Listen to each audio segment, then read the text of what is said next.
Bonjour, bienvenue dans votre émission préférée, bienvenue chez les Young. Alors pour cette émission matinale, voilà, j'aimerais revenir sur un événement qui a énormément remué la Belgique et la France. Évidemment, vous le savez tous, la mort de Johnny Hallyday. Donc sa mort m'a fait penser à ce thème que beaucoup de gens ont du mal à aborder, et pourtant personne n'y échappe. Il va constituer le fil conducteur de notre émission d'aujourd'hui. Nous voici en présence de deux intervenants, une philosophe et un historien de l'art, qui vont tenter de déceler ce concept de la mort à travers une série de thèmes et d'auteurs. Bonjour, bienvenue chez les Young. Bonjour. Bonjour. Alors voilà, j'aimerais vous demander pourquoi est-il judicieux de commencer à aborder la question de la mort à travers son aspect religion. Mais en fait, la mort, c'est quelque chose qui nous préoccupe tous, qui suscite des inquiétudes, et en fait, la religion va justement permettre d'apporter des réponses à ces inquiétudes terribles. On voit quand même que chez Durkheim, il considère en fait que la vie religieuse ne sert pas justement à expliquer uniquement l'étrange, le surnaturel, mais aussi les lois, les règles, les lois naturelles, tout ce qui est constant dans la nature, et c'est exactement le cas de la mort, puisque la mort, eh bien, ça apparaît comme une loi universelle, ça touche tout le monde, et c'est inéluctable. Et donc, la mort, c'est une certitude autour de laquelle s'organisent des croyances et des rites, de façon à donner un sens à notre vie. Oui, c'est comme ça que justement la religion permet de reprendre un contrôle sur cette mort qui nous échappe, mais à laquelle on ne peut pas échapper. C'est comme ça que fonctionne la croyance de l'au-delà, par exemple, l'enfer, le paradis. Et d'ailleurs, la magie aussi permet d'avoir ce contrôle sur cette mort, sur laquelle on ne peut pas avoir de pouvoir. La magie, c'est cette croyance personnelle forte qui réalise des volontés, des croyances. Toucher et jouer avec l'inatteignable, le surnaturel, ça c'est propre à la magie. Et ça, on peut voir facilement les liens avec la mort. Et en même temps, le décès a un effet fédérateur, puisqu'il est hautement social, puisqu'il rassemble les individus autour du défunt. Il y a un aspect social et communautaire. Ça, je crois que si on veut analyser la mort dans un lien avec la religion, c'est essentiel. Oui, vous parliez des décès, justement. Dans quelle mesure la mort a une portée sacrée? Je veux dire, on a eu une émission la dernière fois sur Mary Douglas. Quand on regarde cette question de la mort avec ses yeux, on voit directement le lien avec l'hygiène, la saleté. Donc voilà. Le corps, quand il périt, il se décompose, il pue. Il nous suffit de penser à la grande peste qui a ravagé des millions de gens au Moyen-Âge, les rats, les poubelles, la souillure.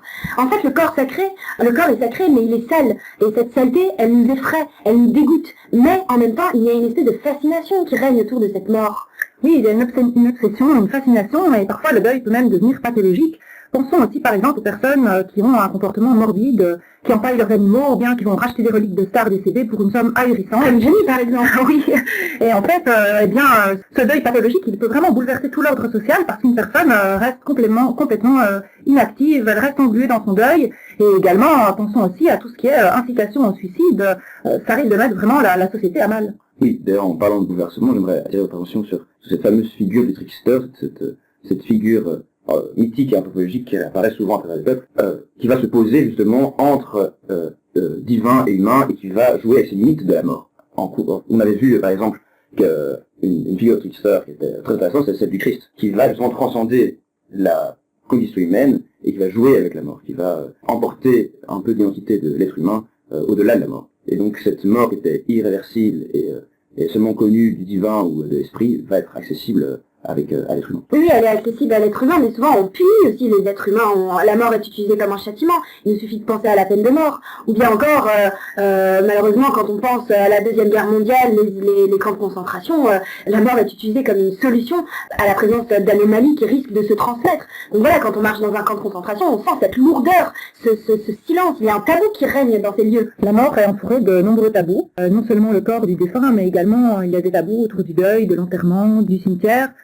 Songeons par exemple à ce qui se passe quand quelqu'un meurt, on ne peut pas en rire, on ne peut pas dire n'importe quoi, ça peut créer un malaise, on ne parle pas facilement des proches qui sont décédés, on ne rigole pas en plein enterrement, regardez cette photo comme la personne est complètement choquée de l'attitude de la dame du milieu. Dans les cimetières également, il y a une certaine réserve, une tenue qui est quand même imposée, il faut un certain calme, un certain silence, une propreté des lieux, et donc c'est quand même des choses qui peuvent choquer l'opinion. Pensons par exemple aux images d'actualité où on a vu des migrants qui étaient assis sur des tombes en France, ça a choqué l'opinion.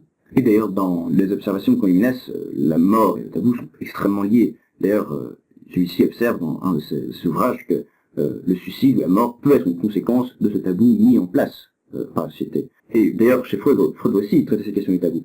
Il va la présenter comme le compromis entre le désir au toucher et l'interdiction sociale, mais il va la présenter comme, chez les peuples primitifs, une manière d'extérioriser ce tabou, et chez les Européens, ce tabou va être intériorisé.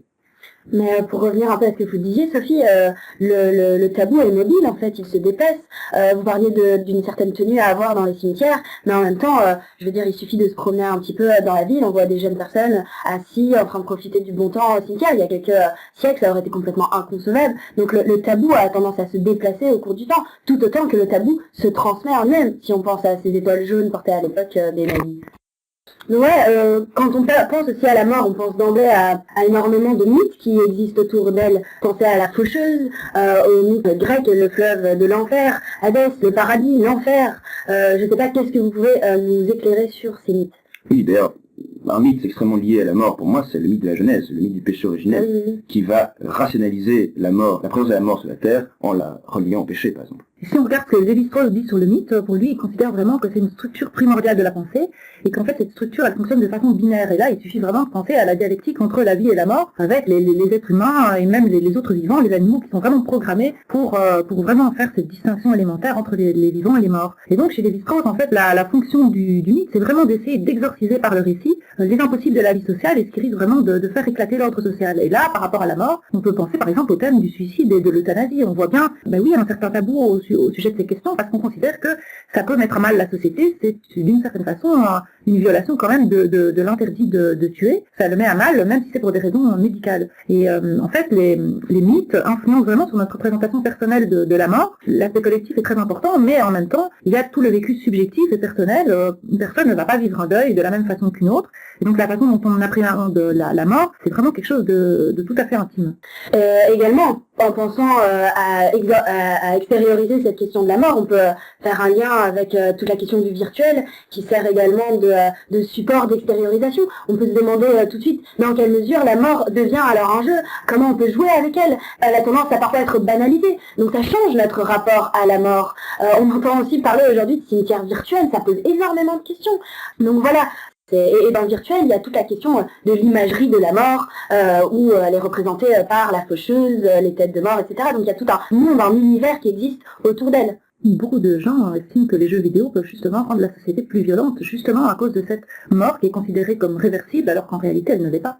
On peut également faire un lien entre le thème de la mort et ce que dit Hallowell dans son texte sur l'ontologie des ogibois, puisque finalement les ogibois, ils distinguent en fait les objets animés et les objets inanimés, et pour eux en fait le monde de l'animé en fait se distingue entre les humains et les animaux, mais ils ont un concept beaucoup plus large de personnes que nous, et le concept de personne reprend en fait les humains et les non-humains. Et en fait, ces non-humains, leur esprit peut se métamorphoser dans des animaux, dans des objets.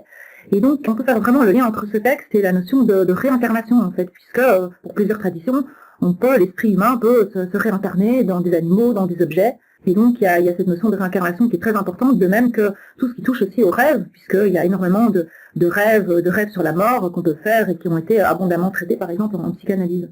Oui, et puis on peut aussi penser à toute cette iconographie du mort-vivant dans la culture populaire, toute cette iconographie qui se pose entre ces deux états de mort et de vie, par exemple les zombies ou Frankenstein par exemple, qui vont justement poser le doute entre ce qui vit et ce qui n'est pas. Pour Descola, en fait, étant donné qu'il existe plusieurs manières de concevoir une continuité ou une discontinuité entre les corps et les esprits, il est évident que la mort des hommes et des animaux n'aura pas la même portée selon les cultures. Ainsi, par exemple, les animistes ne pourront pas tuer ou chasser les animaux considérés donc comme plus proches d'eux que de nous, de la même manière que cela se fait dans les sociétés naturalistes. Oui, et ça pose aussi la vaste question du don d'organes. Est-ce qu'on peut concevoir qu'une part de l'âme d'un humain, donc le donneur, se transmet à celui qui le reçoit? Alors dans ce cas, coûte des greffes à partir d'organes d'animaux. En fait, si on voit au niveau de ce que Lévi-Strauss dit à propos des rites, on voit que pour lui, c'est vraiment quelque chose qui est soumis au mythe, à l'aspect symbolique. Et c'est exactement ce qu'on constate aussi avec la mort, où finalement les rites mortuaires sont soumis aussi à un aspect symbolique. Exactement, quand on regarde comment les gens viennent habillés à un enterrement, ils sont habillés tout en noir. Pourquoi? Mais écoutez, la mort, elle fait référence à ce qui est sombre, à ce qui est triste, inconnu, et donc est assimilée symboliquement à la couleur noire. Comme inversement, pour les enterrements d'enfants, ça fait référence à l'innocence, à l'injustice, à une certaine pureté, donc les cercueils sont en blanc. Oui, l'idée d'une mort symbolique est très forte, comme ça on peut le voir dans les superstitions et les rituels liés à la mort. La mort est symbolique, pratique et sociale. On baptise les nouveau-nés pour éloigner la mort, ou pour éloigner la vie dans un éternel néant. Eh bien, madame, monsieur, je vous remercie très chaleureusement. Cette conversation a été très enrichissante pour moi. Pour les spectateurs, j'espère qu'on ne vous a pas tué avant l'heure, mais en tout cas, voilà, c'était bienvenue chez les lignes. Jamais la mort des gens. Mais si l'on ne mourrait plus, je crèverais de faim sur mon talus. Je suis un pauvre fossoyeur.